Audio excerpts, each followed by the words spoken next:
This episode is a special encore presentation of Work Trends.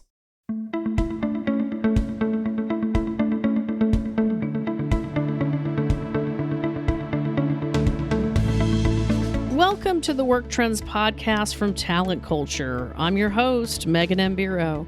Every week, I interview interesting people who are reimagining work. And be sure to check out our Work Trends Twitter chat events calendar located at talentculture.com on the podcast page. Welcome, everyone, to the Talent Culture Work Trends podcast, sponsored today by HiBob. I'm your host, Megan Mbiro, and today we are discussing business resiliency during times of uncertainty. This is a very timely topic as we try to move on from COVID-19 and the pandemic, of course, to responding to workplace transformation, trends such as quiet quitting, and other market-related challenges. Those who have been in business know that change is inevitable, and it's fair to say that this shift has been especially dramatic. While there are many changes at play in the current economic environment, one key ingredient to surviving and even thriving through the chaos is resilience, or the capacity to survive, adapt, and grow in the face of adversity, is the critical skill for any business looking to remain competitive and profitable. In this episode, we are going to be exploring business resiliency strategies that can help organizations weather the storm of disruption, yes, and change. Our guest today is Ronni Zehavi, co-founder and CEO of HiBob.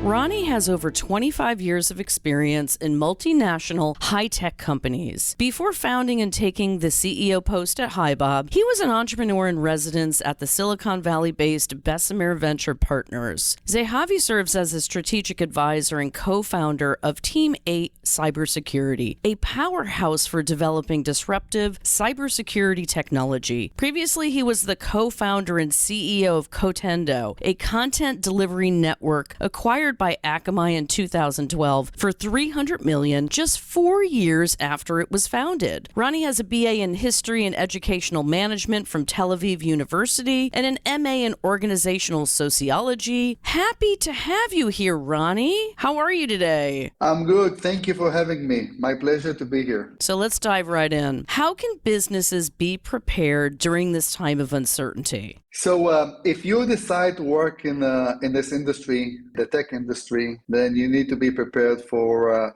the ups and downs. Basically, there are periods of time that everything is shiny and blooming, and obviously there are downsides and challenges. I think after 2020 and 2021, where the sun was shining and everything was clear, we are facing more challenges in the industry. Some of them related to the macroeconomy, some of them they are embedded to the different industries. But I think when it comes to uncertainty, you need to think about, and I use a metaphor, how you drive a car. So if 2021 was all about driving and 100 kilometers per hour because the road was very clear, in today's environment, you need to slow down. You need to make sure that you adjust your pace to the cloudy and bumpy road that's in front of you. And uncertainty means that nobody has an idea when this will end. Specifically, if 2023 is going to be a challenging one, we will see a recovery in 23, or it's only 24, maybe it's 2 years. So it's a big challenge for every CEO, every C-suite, how you deal with uncertainty.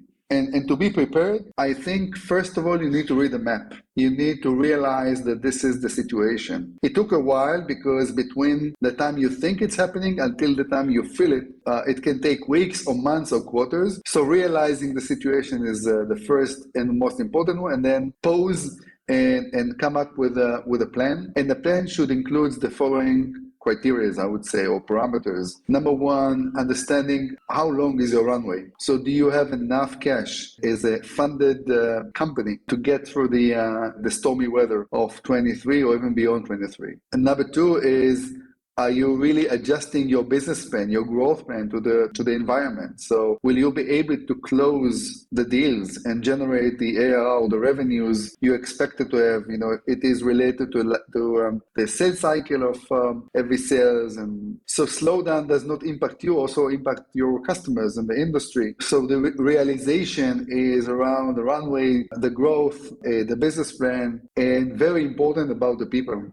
Do you really have the right people in the company? Can you retain them? If you can't retain them and you need to decide to lay off, how you run this process of layoffs. But at least in my experience, and I've been in 3 turnarounds in the market, 2001, 2008, COVID in 2020, and now again, I think uncertainty and slowdown in the market also create fantastic opportunities for companies when the market will recover, and the market will recover, no doubt. We've been here before. So how do we prepare better for when the economy bounces back? What are those things that we can be doing in the meantime? It starts with the people. Make sure that the ones that are really important for your business are with you. They understand clearly the headwinds and how you deal with those headwinds, and also to make sure that they will be with you when the tailwind will come. So people, invest in your people, make sure that you can retain all of them, or if not all of them, the most important ones. Secondly, if there is an opportunity and you have enough resources and capital, you can either build new models that can help you to complement something that is missing in your current offering. There's always an opportunity to acquire business, because there will be other players in your market that will struggle. They will look for change of control and exit. So it creates an M&A opportunities for businesses. And more than anything else, I think optimism. Think positive. What goes up must come down, and what comes down goes up afterwards. So optimism is critical in this period of time. Now, let's take a short break to get an update from our advertiser, WorkHuman. Got a case of the workplace blahs? Break them at WorkHuman Live, HR and Leadership's award-winning event for mastering work's biggest challenges. WorkHuman Live is more than just a conference. It's a movement empowering leaders across the world to create positive change at work, both individually and organizationally. Learn from visionaries like Adam Grant, Cy Wakeman, and Trevor Noah. Grow your network and get inspired to make work more human. It's all happening May 12th through the 15th, minutes from Denver. Use code WorkTrends20 for 20% off registration at workhumanlive.com. That's WorkTrends20. Now back to the podcast and our special podcast guest, Lead X. Is there a right or wrong way to reduce headcount? There's a lot of people out there that they know they have to do it, but they're putting it off because, it's not fun. Is there a right way to do this? Is there a wrong way? What's the impact on company culture? So let me start with explaining to the audience what CEO has, what are the options CEO has when it comes to a point that you need to replan, restructure, even lay off people. So it's one option out of a few. So think about kind of a toolbox. And the CEO has different tools to use to adjust to the environment. So number one, and I think this is related to the end of 2021, is business as usual. I believe there is no even one CEO today that believes that business as usual. Number two is you understand that everything is changing. Now it's all about a decision that you slow down. That's the second option. And if slowdown is not enough, then you need to freeze. You can freeze additional hires. You can freeze merit increase cycles, compensation. So you're not doing any salary increase to your people. That's another option. And the next option is layoffs. It could be only layoffs, so you can do layoffs and also decide that you are cutting the salaries. In many cases, executive C-level take a bigger hit when it comes to compensation reduction. Now, the way to do it, if you get to a point that you need to lay off, I think, again, planning is important. Whenever you think, let's say you decided that you need to cut 10% of your people, I advise that you do your homework again and try and do the extra. So maybe instead of 10%, think about what does it mean to have 12%, because you have to have the cushion that when you're doing the cut, it won't be enough. And the last thing you want to do is do it again afterwards. So you have to do it in one shot. You have to plan it, and it has to be completely transparent, of course, with your management team and your board, but also with the people. So it is also it is important to think about the people who are laid off, but also to think a lot about those who stay in the business, their retention. How you deal with their with the risk that they see that there be another round of layoff. Theoretically, there's additional overload on those who stays because they have to do a job of 2 people before or even more. So I think communication and being very transparent with the team is critical. Especially it's critical for those who remain in the business, and how you maintain your DNA and your culture, and then do it in one shot. No salami. Get a plan and then communicate it to everybody and get it done. So, do you think changes in the economy will affect flexible work or return to the office? I mean, what does that all look like? I don't think so. I think flexible work, remote work, hybrid is here to stay. It was a nice to have perk a few years ago, and I think the pandemic proved that organization can deal with it. Now, I think businesses that will force their employees to attend the office every day, it will be hard for them to retain their people. I think giving the flexibility on one hand, but also understanding why it is important for the people and for the managers, and of course for the organization to meet and to engage is important. So I think hybrid is here to stay. I think the ultimate combination is 2 or 3 days at the office or 2 or 3 days remote. It gives the flexibility on one hand, but it keeps the engagement and the collaboration between the people on the other side. Well, it sounds like flexible work is here to stay, according to you. Absolutely. Do you think that employees are really productive in a flexible working arrangement? I mean, let's get real. I mean, I know there's been a lot of issues with this, right? I like the idea of let's find a balance. Work at home 2 days a week and be in the office 3. I mean, as I'm talking to both employees and consultants and employers, it seems like that's sort of that fine balance that we're finding right now. What do you think? Each organization has its own flavor about what is the right mix and how flexibility is defined. What HiBob serves Australia, Europe, North America, Middle East. And I think we have a good sense of perspective about the market. I think what works really nicely for organization is understanding that the name of the game in this market, when everything is changing, and on top of that, the global economy impact is all about flexibility. If you empower your managers and you give them the option to be flexible with their people, I think you create a higher chances of better satisfaction, higher level of retention from the people. And flexibility means that it's all about what we call internally the 3 T's. The first T is trust, the second T is transparency, and the third T is teamwork. So if you follow those values as organization, it will help you create flexible work, because if you allow people to work remotely, you have no idea what they do at home. It's all about trust. So if you have an environment, you have a culture that put trust as a very important one, and you know how to nurture it, then obviously you can do a very good job on that. And transparency, I think it's part of trust. People should know exactly what you have, and then teamwork. So I think what we have seen in the past 2.5 years post-pandemic, the vast majority of organizations see the hybrid as a very productive direction. There is a lot of conversation about 4 working days a week. This is the next step. I think that my kids will not work full-time. I think my kids will work 4 days a week, but it's a process. It's a journey. It will take time until we get there, but there are other ways to prepare the organization to be less focused on the traditional 9 to 5 full-time job, work at the office or in main cities, to something which is more flexible, work from home, work from office, work from anywhere, flexible work. You can be full-time, you can be part-time, you can be a freelancer, and you can work remotely. Listen, I want to humanize you just a little bit more right now. So tell us the story behind HiBob. How did you, as an entrepreneur, move from cybersecurity to HR tech? Oh, I love this question.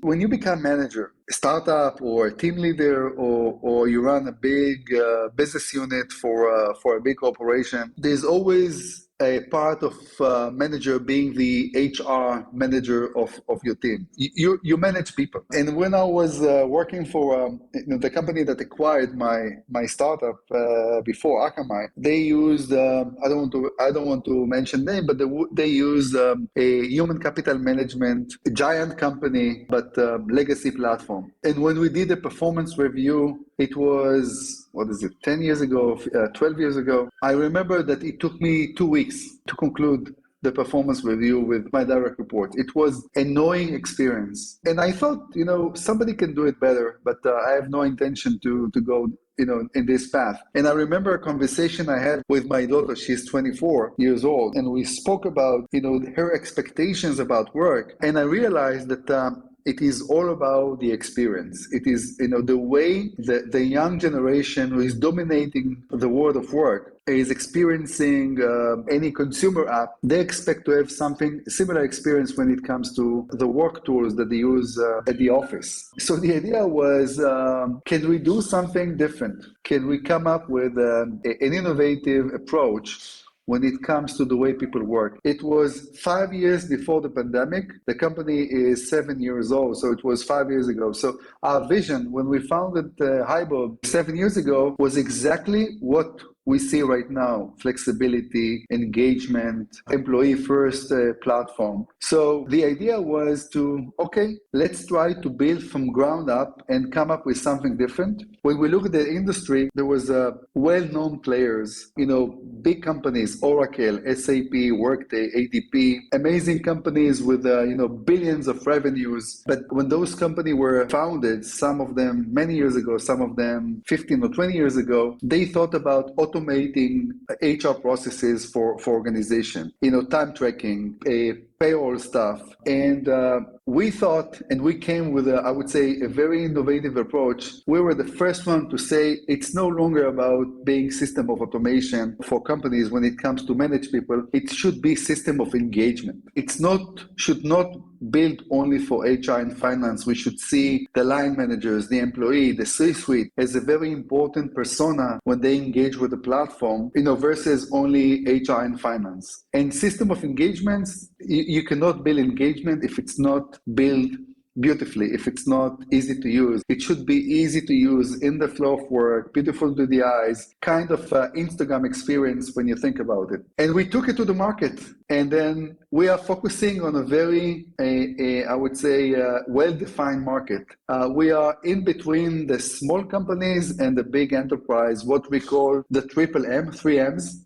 The first M is mid-sized businesses with many hundreds of employees or a few thousands of customers. The second M is modern businesses. Modern means that companies who really put the people first. They care about the people. They use modern tools, collaboration tool, etc. And the third M is multinational. And we launched our platform, Bob. This is, HiBob is the company behind Bob, the platform. And so far, it was a tremendous success, and we are very proud of our journey so far. It's such a cool story. I mean, you're going to ride the waves. It's just how it is in any business. Final question for you, because you and I could talk for hours, but let's talk a little bit about the why behind business leaders fostering inclusion and belonging. Why should business leaders foster inclusion and belonging? And, how can they do it successfully in multinational companies? Thank you for the question. It's part of our mission as a meaningful player in this industry. You take any business, tech company, media company, professional services, healthcare, it's all about people. And the best indicator is to see if you take the amount of money that organization is spending on a yearly basis, so probably 70%, 80% is on people. salaries. People are your number one asset. Without people, you cannot grow. Without people, you cannot grow your business. If people is your number one asset, and people includes everyone, men and female, coming from different geographies. We are all global companies, so we have people in different countries. I think it's so obvious. Things around D&I, diversity, inclusion, is such important topic for organization. It creates a healthier culture. It helps companies to be more resilient in their journey. Think about the turbulence of 2023. Only resilient organization with great people, that with a great sense of belonging can really get through this stormy weather. And you need to invest in people. You need to make sure that your organization is diverse. You need to think about inclusion. You need to think about investing in your people, because you will see a huge return on investment. My message is clearly, great companies are the companies who are putting the people first and have a great culture. People first. Ronni, thank you so much for stopping by and sharing your sage with us. Thank you for inviting me. It was a great pleasure talking to you. Thanks for joining us for today's conversation. I hope you enjoyed it as much as I did. Just a reminder that you can hear all the Work Trends podcast on Spotify, Apple Podcast, and on the podcast page at talentculture.com. Be sure to subscribe so you can listen on the go and stay up to date on all the latest news you want to hear. I look forward to catching up with you next time. I hope today's information made you wiser, happier, more informed, and most importantly, thinking of how you can use it to improve the quality of your life.